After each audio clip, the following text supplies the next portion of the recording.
a esperança e o amor, estes três. Mas o maior destes é o amor. Na Bíblia, a fé, a esperança e o amor são três palavras que andam sempre muito juntas. São uma espécie de trilogia, ou seja, três coisas que caminham muito juntas umas com as outras. E na realidade elas surgem em várias passagens bíblicas. Estas três palavras, não é? Por exemplo, em 1 Tessalonicenses capítulo 5, versículo 8 diz: vestindo-nos da couraça da fé e do amor. Sabem o que é uma couraça, não sabem? A couraça era aquilo que eles punham aqui no peito para proteger os ataques, não é? Então, revestindo-nos dessa couraça de fé e do amor, e tomando o capacete, a esperança da salvação. Ou seja, a couraça do amor e da fé e o capacete da salvação. Também em Colossenses 1, 4 e 5 diz assim: Paulo dizia aos Colossenses: desde que ouvimos da vossa fé em Cristo Jesus e do amor que tendes para com todos os santos, por causa da esperança que vos está reservada nos céus. Ou seja, Paulo estava alegrado porque havia fé em Cristo Jesus no povo de Colossos, não é? Ele sabia, ele ia falar do amor que era presente, era palpável, ou seja, era revelado na sua vida, de uns com os outros, e também na bendita esperança daquilo que os aguardava, não é? Nos céus. Então, estas três palavras, fé, esperança e amor, estão sempre muito ligadas. Na realidade, sem fé não há grande esperança. Não é? Se nós não temos fé, esperança nós temos. E sem esperança, provavelmente também não há amor. E sem amor não há fé. É tipo um círculo, não é? De três pontos que dá a volta e se complementam umas às outras, não é? Então, na verdade, quando nós temos fé, esperança e amor na nossa vida, isto ajuda-nos e de alguma forma influencia as nossas vidas, as nossas escolhas, na maneira que nós vivemos, na forma como nós nos relacionamos uns com os outros, naquilo que nós escolhemos para a nossa vida. Ou seja, estas três coisas, fé, esperança e amor, influenciam as nossas decisões e, por suposto, a nossa própria vida, não é? Então, eu gostava de hoje analisar estes três elementos, ou estas três palavras, e o que é que elas representam de uma forma que nós pudéssemos percebê-las e vivê-las na nossa vida, não é? A primeira delas é que a fé faz do impossível aquilo que é possível, certo? Isso é fé. Fé faz daquilo que para nós é impossível, faz as coisas possíveis acontecer, não é? E a primeira realidade é que o mundo da fé difere do mundo da razão humana. E nós, como cristãos, somos influenciados todos os dias por coisas que nós lemos, que nós ouvimos, até nas próprias escolas que nos ensinam cada vez mais, em que cada vez mais a fé é algo que não é presente na vida das pessoas, não é ensinado à vida das pessoas, e é tudo com base na razão humana, que é totalmente o oposto, não é? As pessoas comuns têm um padrão de racionalização de todas as coisas, e isso, na realidade, eles chamam de sentido comum ou inteligência humana, não é? Ou seja, a fé é loucura. Então nós temos que viver por aquilo que é comprovado cientificamente, por aquilo que é razão, por aquilo que se pode comprovar. Eu lembro-me uma vez estava a ter uma conversa com uma jovem que estava a estudar engenharia mecânica. E ela disse: não vou acreditar no teu Deus quando tu me provares matematicamente que Ele existe. E eu disse: eu deixarei de acreditar no meu Deus quando tu me provares matematicamente que Ele não existe. Ou seja, porquê? Porque a razão quer encaixar todas as coisas, não é? Tudo tem que estar encaixado. Tudo tem que ser. Então não há lugar para algo que seja fora da nossa razão. Então as pessoas comuns são pessoas que têm um sentido comum, uma inteligência humana que está sempre a funcionar. E na realidade, na esfera do comum, não há lugar para a fé. Homens comuns não têm fé. Só loucos têm fé. Se tu tens fé em Deus, tu és um louco comum. Ou seja, o mundo considera loucura a fé que nós temos. exemplo, e falámos esta semana nos primeiros grupos acerca disto, e ouvimos a semana passada uma mensagem acerca disto. Quando tu lês ou falas a alguém que na Bíblia tem uma história ou um acontecimento relatado em que Jesus pegou em 5 pães e 2 peixes e alimentou mais, ou seja, cerca de 5.000 homens, fora mulheres e crianças, na razão e no sentido comum, o que é que as pessoas te vão dizer? Não é possível. Porquê? Porque elas não têm fé. Então, eles baseiam tudo na sua inteligência, no seu intelecto, na sua razão, no seu pensamento. Na realidade, o grande obstáculo para as pessoas perceberem quem Deus é e se encontrarem com Deus chama-se fé. Chama-se fé. Porque a fé é a chave que nos abre para um mundo novo. Ou seja, para uma nova compreensão da vida. Se nós andamos sempre envolvidos na razão e guiamos a nossa vida apenas pela razão, nós nunca vamos poder viver o maravilhoso de Deus para as nossas vidas.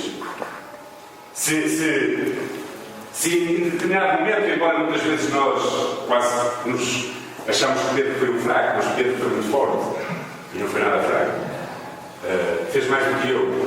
Se Pedro não tivesse tido fé, nunca tinha posto um pé fora do ar, garanto-vos. Não tinha posto. Mas ele pôs e andou sobre as águas. Algum de vocês andou sobre as águas? Já? Nunca, não? Ainda não. Ainda não. Mas vão andar, não é? Ok. Se vocês forem ver a cabana, não andou lá sobre as águas, não é? Deus Jesus. Pedro andou sobre as águas. Ele teve fé, ou seja, naquele momento exato, ele teve que anular toda a sua razão e intelecto, pensamento humano, confiar em fé em Deus, no impossível, que se poderia tornar possível, e por isso fez algo que nunca nenhum de nós conseguiu fazer. Na verdade, nós vivemos num mundo onde o sentido comum, a razão e a inteligência humana está acima de todas as coisas. Mas quem vive assim jamais experimentará uma compreensão de vida diferente. E a fé abre essa compreensão. Quando nós acreditamos que para Deus não há impossíveis, não é? Se nós perguntarmos com lógica às pessoas, ou seja, que pensem no seu sentido comum, coisas tipo, nós falamos com pessoas e pessoas dizem, Deus, mas olha, como é que Deus pode criar o universo apenas com uma palavra? Eu às vezes com palavras crio confusões. Não é? Às vezes com palavras criamos em confusões, somos pedidos, dizemos coisas que não devemos, ofendemos pessoas e tudo mais. Mas Deus pegou na confusão toda e com a sua palavra para tudo o que nós conhecemos. Faça-se isto, faça-se aquilo. E as pessoas comuns e normais o que é que vão dizer? Isso é um conto de fadas, não é? Como é que Jesus pôde caminhar sobre as águas ao Pedro? Como é que foi possível? E digo, isto era uma coisa que a mim me fazia muita confusão. Como é que era possível que Jesus pudesse nascer de uma virgem? Não que ninguém nasceu de uma virgem. Como é que Jesus nasceu de uma virgem? Não é? Bom, com tecnologias talvez fosse possível fazer uma operação ou qualquer coisa e meter lá, não sei. Mas como é que é? Não é? Isso só isso é uma loucura. Não é? Como é que era possível Jesus ter ressuscitado ao terceiro dia? Conhecem alguém que já tivesse ressuscitado? Conhecem? Então, a razão humana não consegue perceber esta compreensão, esta dimensão da vida. Se temos fé, nós podemos compreender isso espiritualmente e temos a segurança de que o Senhor não está limitado à razão humana, nem ao intelecto humano, nem às leis que Ele próprio criou. Ele pode escolher obedecer a essas leis, mas Ele não está limitado a elas. Como é que podemos aceitar estas verdades apenas com a razão? Por exemplo, para mim, um dos maiores milagres que acontece na vida, não é um dos maiores, para mim, o maior milagre que acontece na vida chama-se salvação. Como é que alguém com razão e intelecto em pleno século XXI pode crer que um homem há 2000 anos atrás viveu, andou cá entre nós, nunca pecou, ensinou, fez milagres, fez todas aquelas coisas, depois foi crucificado, morreu e ao terceiro dia ressuscitou para que seja o primeiro de muitos e que através do seu sacrifício de há 2000 anos atrás eu hoje posso ser salvo. Alguém com razão pode compreender isso? Ninguém. Só com fé. Ou seja, só através da fé. Por isso é que eu afirmo que o maior milagre que pode haver é a salvação de alguém. Porque ninguém consegue ser salvo pela razão. Tem que ser sempre pela fé, acreditar de que isto aconteceu. Então, esta fé, ela é originada em Deus e dirigida para Deus. Ou seja, Deus cria em nós, derrama em nós fé para que nós nos possamos dirigir e compreender as suas verdades. Na verdade, a carta aos Hebreus diz isto: ora, a fé é a certeza daquilo que esperamos, é a prova das coisas que não vemos, pois foi por meio dela que os antigos receberam o bom testemunho. A fé é a certeza daquilo que nós esperamos e a prova das coisas que nós não vemos. Ou seja, é incompreensível à mente humana, mas na realidade exerce em nós uma atitude que influencia a nossa vida, que nos abre um novo caminho na nossa vida. E era isso que Paulo estava a dizer. Na realidade, se nós podemos dizer que a fé é o quê? É a certeza do desconhecido. É ou não é? É a certeza do desconhecido. É a certeza de que aquilo que Deus fala na sua palavra e daquilo que Deus diz através das suas promessas e daquilo que a Bíblia diz é a verdade para as nossas vidas. E há 5 aspectos que eu gostava de ressaltar. A primeira é esta: a fé leva o ser humano a explorar aquilo que é desconhecido. Ou seja, leva-nos além da nossa compreensão. Nós não conhecemos ainda. A certeza do que se espera. Não é? Aquilo que ainda não se viu. Isso é fé. E é isso que Paulo que os Hebreus está a falar. Quem é que foi Paulo? Não sabe muito bem se foi Paulo que escreveu a carta. Por estilo literário não parece ser. Mas o autor da carta aos Hebreus está a dizer isso. E se vocês forem ler, o maior exemplo disso tudo é ler Hebreus capítulo 11. Leiam o que é que fala lá acerca dos heróis da fé. Todos eles viveram com base no desconhecido. Começa logo por Abraão, não é? Que é conhecido por pai da fé. O que é que ele fez? Tem um encontro com Deus que ele não conhecia, porque ele era um idólatra, não é? Não conhecia Deus. Deus fala com ele, lhe manda para uma terra, dá um GPS, não foi? E diz: olha, segues as indicações do GPS, vou mandar o satélite por baixo. Não disse deixar a tua parentela, não é?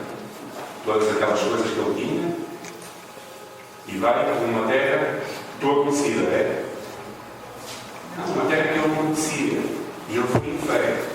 E a fé é isso mesmo. A fé é andar, é explorar aquilo que é desconhecido. Depois, a fé cria valores que, apesar de invisíveis, eu pus ali condicionam, mas não era condicionam que eu queria escrever. Quer dizer, influenciam a vida das pessoas e da sociedade. Se todas as pessoas vivessem à luz da fé, acreditando naquilo que Deus fala como sendo verdade, naquilo que a Bíblia fala como seja a maneira certa de viver, acreditem que vivendo dessa forma, com fé naquilo que está lá escrito, a nossa sociedade poderia ser muito melhor. As nossas próprias vidas, com certeza, muito melhor serão. A Bíblia tem palavra, indicações, conselhos para todas as esferas da vida. Eu estou a fazer um curso chamado curso Crown, que tem a ver com finanças. Estou abismado com a quantidade de ciclos e de coisas que Deus preparou para nós na Bíblia, para nós gerirmos a nossa vida financeira de uma forma, bom, talvez seja até o assunto mais falado da Bíblia, nós é que não percebemos isso. Mas é incrível a quantidade de coisas que eu estou a ler aquilo. Isto para dizer, verdadeiramente, se nós vivermos isto, evitaríamos tantas coisas, mas para viver isto é preciso ver em fé. É difícil viver muitas vezes em fé. A fé reduz as tensões da vida. Quando nós, diante dos desafios, dos problemas, das coisas que nos criam stress, temos fé de que o Deus dos impossíveis pode fazer o possível, ou seja, pode transformar as coisas. Então as tensões da vida são ultrapassadas com muita mais confiança. E nós confiamos que o nosso Deus está no controle de todas as coisas. Tantas vezes nós, por causa da tensão da vida, perdemos anos de vida. Perdemos os cabelos, não é? Eu fiquei careca quando construímos a igreja lá. A igreja não, o local onde a igreja se reuníamos ainda. O pastor Samuel ficou com os cabelos brancos e eu fiquei careca rapidamente. A tensão e o stress e para a cama a pensar em todas aquelas coisas e tudo mais. Quando nós temos fé, nós sabemos que não é o nosso Deus. Então a nossa tendência é descansar nele. E isso ilumina as tensões da própria vida, não é? A fé funciona como um elemento de integração para a vida. Quantas pessoas viviam confusas, desorientadas, sem sentido na vida, antes de conhecerem Jesus Cristo? Eu vivia. No entanto, a partir do momento em que a fé foi tomando conta do meu coração, ela foi produzindo uma verdadeira mudança, integração na própria vida, na sociedade. Eu era marginalizado, por exemplo. Não é? Auto-marginalizado. Mas a fé produziu em mim uma integração na própria sociedade, na própria vida, uma mudança na minha personalidade. Não que eu seja perfeito, Deus ainda continua a trabalhar, mas a fé tem que gerar em nós alguma coisa, tem que mudar alguma coisa. Nós não podemos dizer eu tenho fé em Deus e continuar a viver como quando éramos descrentes. Ou seja, ela é um elemento de integração à nossa própria vida, que mostra como nós vamos mudando, não é? A nossa personalidade. Hoje podemos dizer que aqueles que têm Cristo e fé em Cristo são pessoas muito mais felizes, integradas e até realizadas no meio da sociedade. Talvez chegamos a Jesus cheios de problemas e traumas, mas a nossa fé, Jesus foi fazendo a sua obra em nós e foi transformando as nossas vidas. E por último, principalmente, a fé direciona-nos para um relacionamento vivo e pessoal com Deus. É só por fé, irmãos. É impossível nós termos um relacionamento com Deus pela razão.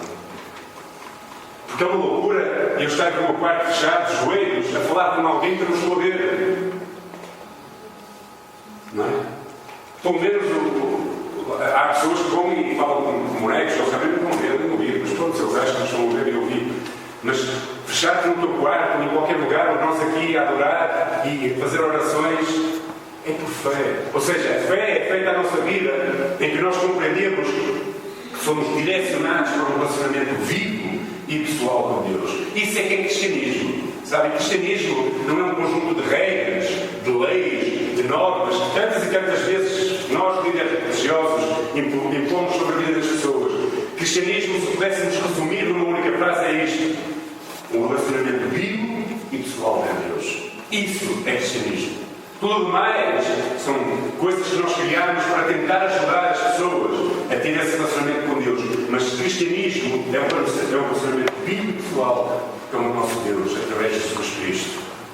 E se tu não tens este relacionamento, então tu ainda não tens a fé verdadeira. E precisas abrir o teu coração para que realmente Deus possa dar-te fé. A fé é dada por Deus, nos direcionando para o próprio Deus, em resposta àquilo que Ele nos dá. Então, primeira grande realidade: precisamos de fé para viver esta nova dimensão da vida que Jesus Cristo nos abriu ao morrer e ressuscitar no cruz do Calvário, dando-nos uma oportunidade de um relacionamento vivo e pessoal com Deus. A fé gera a nossa esperança, certo? Quem não tem fé em Deus, quando chega ao fim dos seus dias, qual é a sua esperança?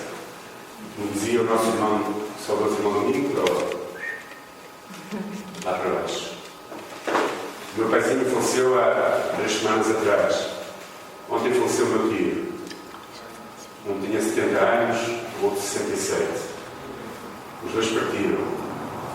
Se nós não temos esperança, através da fé em Jesus, que há algo mais do que apenas esta vida, então eu imagino que as pessoas, nos últimos dias das suas vidas, têm que viver desesperados. Desesperados. Fé gera esperança, e a esperança anula o desespero, a própria frustração da vida. Na realidade, a esperança é a chave que abre a porta do futuro. Ou seja, em fé produz esperança em nós, em relação ao futuro, e tem o poder de anular as frustrações do nosso presente, ou seja, das nossas lutas, das nossas dificuldades.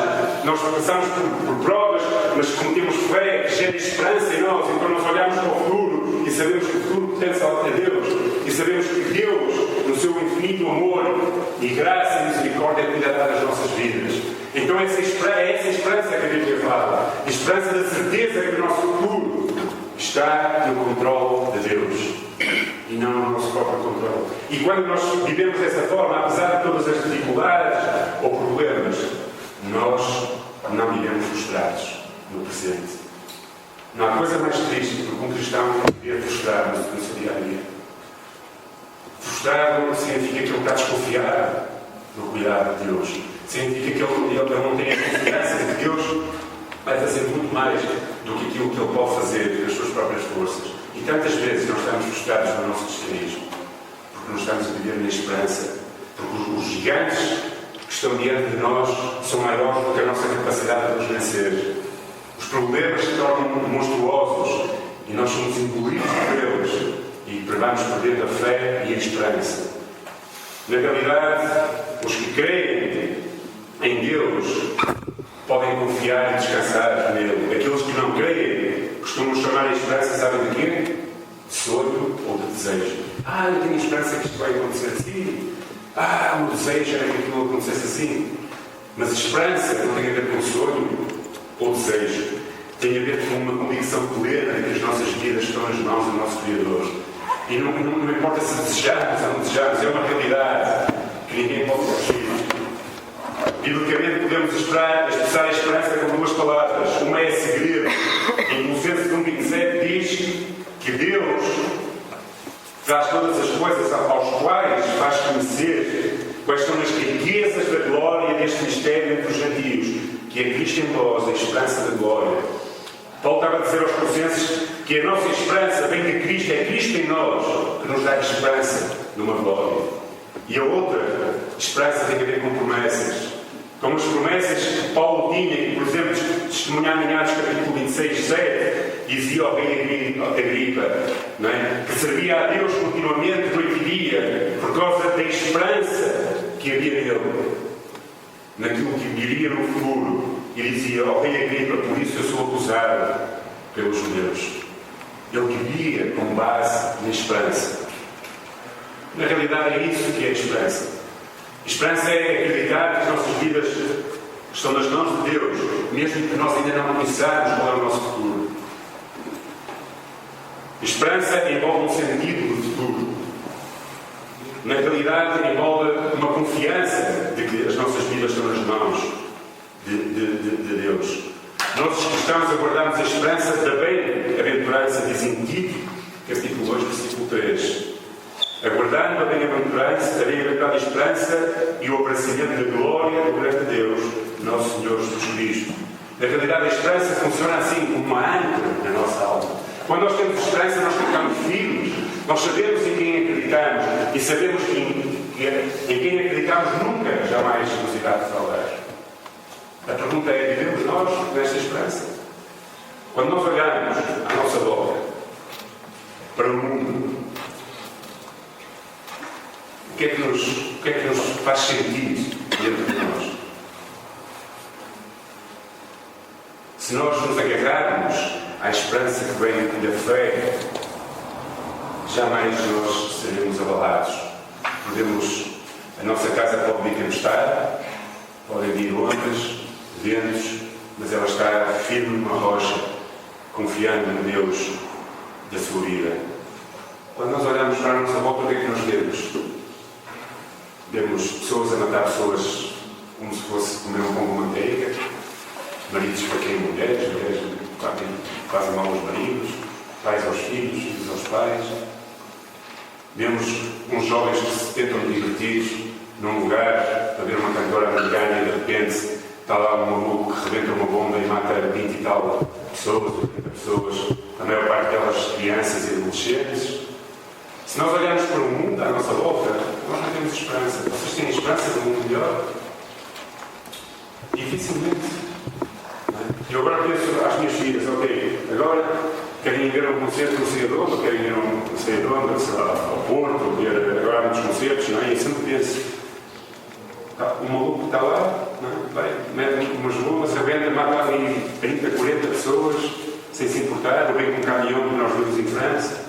Sei lá, esperança. Se a nossa esperança está baseada naquilo que o mundo tem para nos oferecer, então nós vamos ficar desesperados. Porque o nosso presente e o nosso futuro, com base naquilo que nós vemos acontecer no mundo, é muito mau. Muito mau mesmo. Então o que fazer? Será que há esperança em meio deste caos em que nos encontramos? Do ponto de vista humano, esta esperança é sofrível e em muitos casos até descartada. Pessoas não conseguem. Sabem, ontem fomos à casa da minha tia, estava com os meus primos e a minha tia, um bocadinho à noite, e eu não ouvi, mas a minha mãe diz que estavam lá duas pessoas de idade revoltadas com Deus. E a queixar-se de Deus e a culpar Deus por tudo o que acontece, e por mundo, e por isto e por aquilo. Essa é a realidade. As pessoas não querem saber de Deus, mas quando acontece alguma coisa, com Deus de tudo. As pessoas não querem ser, não gostavam de ser, sempre que alguém me diz assim, porque é que Deus permite isto? Guerras, os homens são maus. Mas Deus podia evitar. E eu digo, olha, tu gostavas de ser telecomandado? Vai para a direita, para a esquerda, para a direita. As pessoas querem ter liberdade. E os maus escolhem fazer coisas mas depois querem culpar Deus da própria liberdade que eles querem ter para fazer as coisas. As pessoas vivem sem esperança porque olham à sua volta e descartam. Não há esperança. Não há nada. No entanto, no ponto de vista de Deus, é perfeitamente possível encontrar, ter e alimentar a nossa alma de esperança. Se nós olharmos para Deus, onde vem o nosso socorro, aí nós encontramos esperança. A palavra de Deus diz em Romanos capítulo 15, versículo 13, que o Deus da esperança enche de toda a alegria e paz as nossas vidas, por sua confiança nele, para que vocês transbordem de esperança através do poder do Espírito Santo. Ou seja, é o Espírito Santo em nós. Romanos capítulo 15, versículo 13 diz que o Deus, Paulo estava a falar e a dizer que o Deus da esperança nos enche de alegria. Nós temos o Deus da esperança. Talvez tu hoje não tenhas muita esperança. Talvez precises de voltar para Deus e fazer como seguir o conselho desta música que nós cantamos, render-te aos pés de Deus. E dizer, Senhor, eu tenho vivido desesperado, mas eu quero essa esperança. Porque Deus nos enche, Ele é o Deus de toda a esperança. E enche a nossa vida de alegria, de expectativa, de paz, em que nós podemos descansar e confiar. E isto tudo através do Espírito Santo. Amém? Nós não estamos órfãos. No mundo tereis aflições, mas tendo bom ânimo, porque eu venci o mundo. E também disse que estaria connosco até ao fim. O Deus de toda a consolação, de toda a esperança, é o Deus que tem capacidade de encher a nossa vida dessa esperança, de alegria e de paz. E por último, a esperança mantém dentro de nós a chama da certeza de que nem tudo está perdido. Isso é uma das esferas da vida. Não é? Quando nós estamos no meio das dificuldades, dos obstáculos, a esperança faz-nos prosseguir, faz-nos continuar a caminhar, faz-nos viver convictos de que as coisas vão melhorar e de que Deus vai agir na nossa vida. Talvez depois estejas a passar por dificuldades, por problemas, por angústias, por coisas que gostavas de ter mudado na tua vida. E eu te digo, volta para Deus. E que Deus encha a tua vida de esperança. Não de desejos, nem de sonhos, mas de esperança, de uma convicção certa de que Deus está no controle da tua vida. E por último, o amor. Fé, esperança e amor. E o amor é aquilo que reaviva a nossa própria vida. Muito se fala sobre amor, se escreve sobre amor, mas infelizmente pouco se tem vivido o amor. Muitos poetas escrevem coisas belas sobre amor. Agora até o Festival da Canção, a música falava sobre amar por dois ou algo assim, não é? Como é que é? Amar a dois. Amar a dois. Amar pelos dois. Ou amar pelos dois, eu acho que é isso, ok. Letras bonitas. Eu até fiquei surpreendido, gostei muito da música. E da maneira que foi cantada. Pessoas escrevem sobre o amor. Mas uma coisa é falar ou escrever, e outra coisa é viver com base nisso. Muitas vezes nós dizemos à nossa esposa, eu amo-te muito, ao nosso Deus, eu amo-te muito, às nossas famílias, eu amo-te muito, mas na realidade, na prática, não mostramos amor a Deus. Não estamos ao lado deles, não nos incentivamos, talvez, fazemos coisas que não são as melhores. Na realidade, os conflitos na vida conjugal, familiar, relacionamentos interpessoais seriam resolvidos e só podem verdadeiramente ser resolvidos, sanados, curados através do amor. É o amor na nossa vida, plantado nos nossos corações, que nos faz verdadeiramente ultrapassar as diferenças. Às vezes nós temos a tendência a dizer que Deus é amor. Uma coisa é dizermos que Deus é amor e outra coisa é falar sobre o amor de Deus. Não é a mesma coisa. Eu posso falar sobre o amor de Deus, mas o amor de Deus não é a mesma coisa que dizer que Deus é amor. Na realidade, o amor de Deus pode ser manifesto de muitas maneiras. E quando nós falamos do amor de Deus, o amor de Deus, às vezes confundimos um bocado. E qual é a nossa medida para medirmos o amor de Deus? É o amor humano, porque é o amor que nós conhecemos, não é? Na realidade. E o amor humano é sempre falho. O amor humano nunca é perfeito. Por isso, falar do amor de Deus é falar das manifestações que às vezes nós sentimos do amor de Deus. Mas dizer que Deus é amor. Nós estamos a dizer que Deus se manifesta às vezes, estamos a dizer que Deus é amor. Faz parte daquilo que Deus é. Deus é sempre amor. Estes dias estava a ouvir uma pregação de um pastor da internet, que eu até vi, certa medida, chamado Paulo Washer, ou algo assim, acho que é. E fiquei escandalizado com o que ele disse. Disse que Deus odeia os pecadores. E foi lá buscar um versículo, Salmos 5, capítulo 5. Salmos capítulo 5, versículo 5. Dizendo que Deus odeia o pecador, e começou a fazer uma dissertação, ele era um pregador excelente. Não é? E depois comecei a fazer uma pesquisa e vi quantidade de pastores no Brasil. Uma quantidade enorme, alguns deles bem conhecidos, a afirmarem a mesma coisa, que Deus odeia o pecador, que Deus odeia o pecador. Eu fiquei incomodado, não consigo perceber. E pus lá uma mensagem disso. Não concordo com quase nada do que você está a dizer. E depois começaram pessoas logo a debater. Então vai buscar a Bíblia e explica não sei o quê, rebate. E eu disse: eu não vou entrar em discussões com vocês. Eu podia buscar aqui uma data de versículos que dizia que Deus ama o pecador. Mas não vale a pena, para quê entrar em discussões? Eu posso garantir: Deus ama-te. Sempre porque Ele escolheu amar-te. E Deus não muda. Deus não está de acordo com muitas das coisas que nós fazemos, mas Ele nos ama. Então, falar de amor é uma coisa. Viver, experimentar o amor é outra coisa. Porque o nosso amor humano é condicional.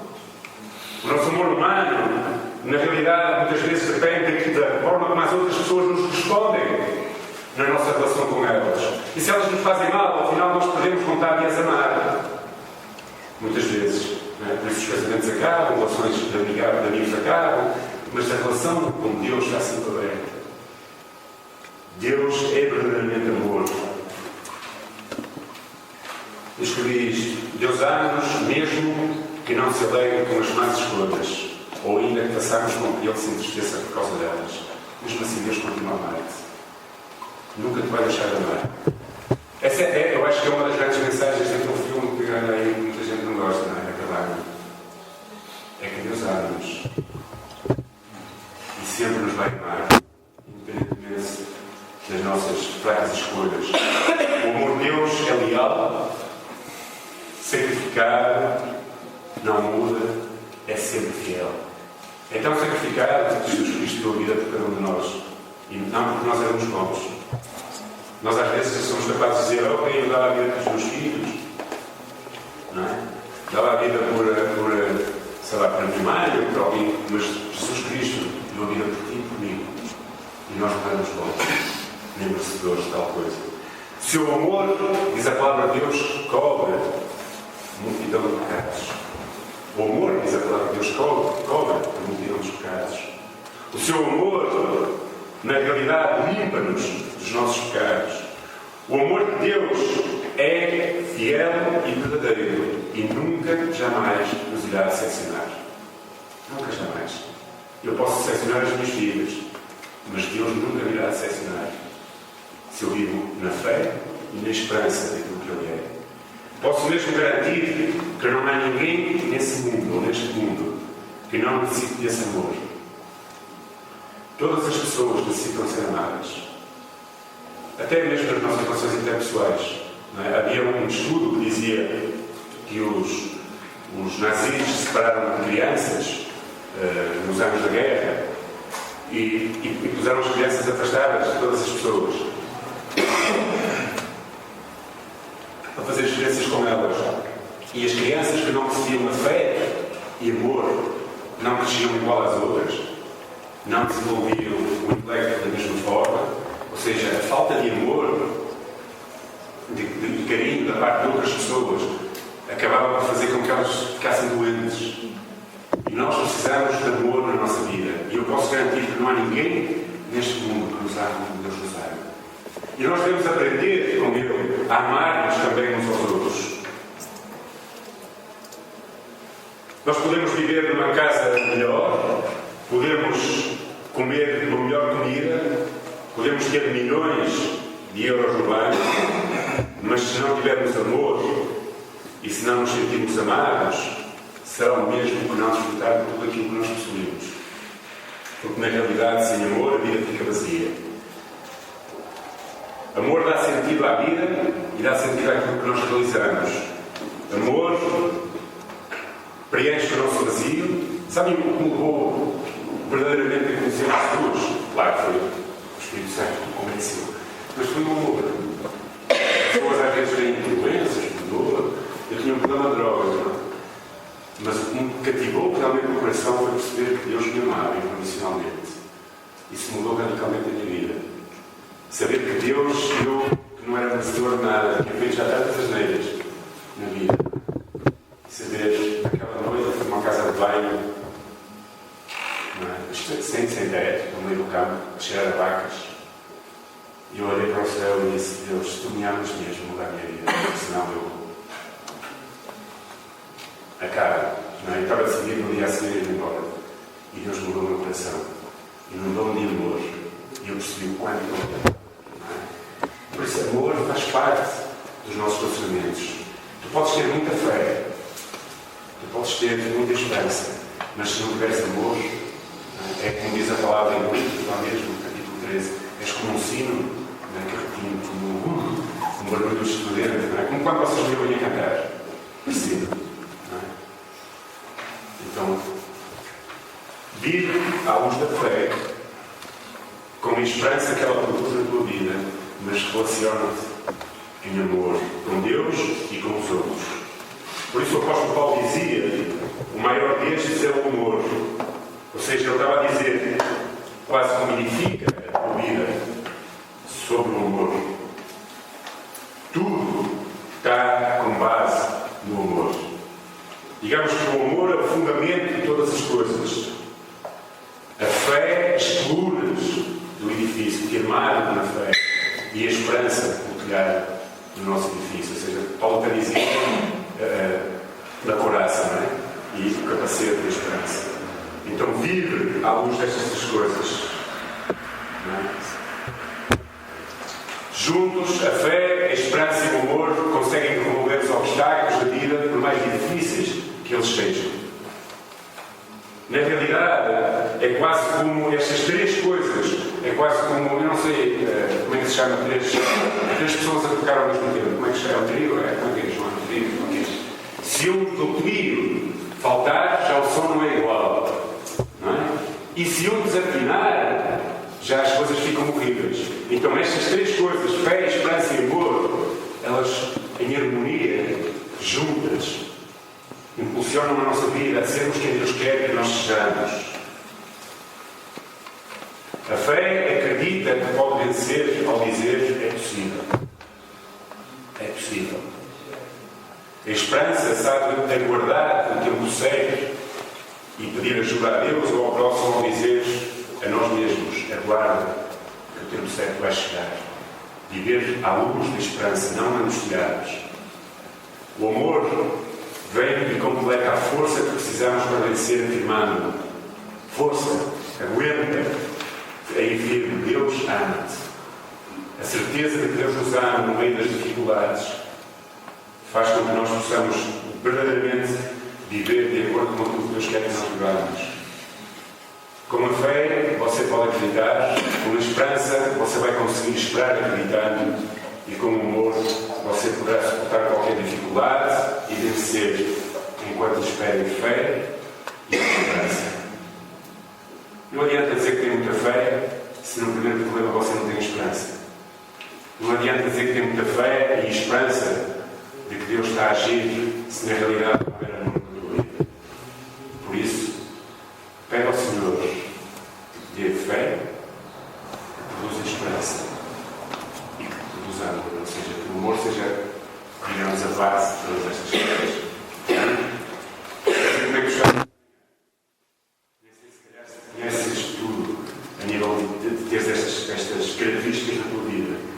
Nem sei muito bem se tu algum dia disseste: Senhor, eu quero verdadeiramente conhecer o teu amor e experimentar o teu amor. Mas se calhar hoje é o dia de renderes, de levantar os teus braços ao céu e dizer: Senhor, eu quero conhecer este amor, que produz em mim fé e esperança, para dar o sentido e abrir uma porta, na realidade, a uma nova dimensão da tua vida. Amém? Vamos orar. Senhor, a tua palavra é muito mais do que aquilo que tu falaste. Senhor, tu és tão. A tua palavra é tão rica, tão poderosa, e eu sou tão fraco, tão perfeito, tão falho. E, Senhor, eu oro por a tua graça e misericórdia, que a tua palavra possa produzir fruto na nossa vida, Senhor. Que a tua bendita palavra não volte vazia, Senhor, mas possa produzir em nós aquilo que tu queres que ela produza, Senhor. Senhor, eu não conheço o coração de ninguém, mas tu conheces. Nesta manhã, eu te peço, Senhor, àqueles que se calhar têm vivido sem fé, desesperados, Senhor, e se calhar até mesmo sem conhecer verdadeiramente o teu amor. Eu oro, Senhor, para que nesta manhã tu possas produzir fé, possas derramar fé sobre os teus corações, Senhor. Que os teus corações sejam inundados, Senhor, da tua presença. Que tu produzas neles verdadeiramente essa fé que nos dá esperança de que, ainda que nesta vida possamos sofrer, ter dificuldades e obstáculos, há um lugar muito melhor. E a certeza, Senhor, de que nada daquilo que acontece nas nossas vidas foge do teu controle, Senhor. A certeza, Senhor, de que nada que acontece nas nossas vidas é porque tu já não nos amas. Tantas vezes, Senhor, quando as dificuldades vêm, os problemas, nós achamos: Deus já não me ama. Mas, Senhor, convence-nos do contrário, Senhor. Tu és amor. Por isso, derrama o teu amor sobre os nossos corações, Senhor. Derrama o teu amor sobre as nossas vidas, Pai. Eu oro, Senhor, se há aqui alguém nesta manhã que ainda não experimentou o teu amor, Senhor, que tu possas tocar a sua vida. Que ele possa compreender, Senhor, que tu morrestes, Jesus Cristo, na cruz do Calvário, porque o amas. Que tu possas vir ao seu coração, Senhor. Que possas tocar a sua vida, Senhor. E possas mudar, Senhor, mudar radicalmente o seu presente, o seu futuro e a sua eternidade, Senhor. Porque quando nós nos entregamos a Ti, Tu não mudas só a nossa vida de agora. Tu mudas tudo, Senhor. Tu mudas a história, Tu mudas o rumo, Senhor. E nós podemos ter a certeza que a partir desse dia, Senhor, o nosso nome está escrito no livro da vida. E essa é a bendita esperança da glória que nós temos em Cristo. De que um dia, Senhor, nós teremos a Tua presença. De que um dia não haverá mais choro, não haverá mais incompreensão, não haverá mais guerra nem doença. Mas um dia nós estaremos contigo, Senhor, e seremos tal e qual Tu és. E essa é a esperança, Senhor, que deve dar conforto à nossa vida nesta manhã, Senhor, diante dos desafios, diante dos obstáculos, Senhor. Por isso, produz em nós, Senhor, muito mais do que aquilo que nós temos hoje. Senhor, Tu conheces as nossas lágrimas, conheces os nossos corações, conheces, Senhor, às vezes o nosso desespero. E por isso, perdoa-nos, Senhor, e dá-nos fé, dá-nos esperança e uma compreensão do Teu amor. Uma compreensão total do Teu amor, Senhor. Abençoa-nos, Senhor, nesta manhã. Abençoa cada um de nós. E oramos para a Tua glória, Senhor, para a glória do Teu nome. Em nome de Jesus Cristo. Amém.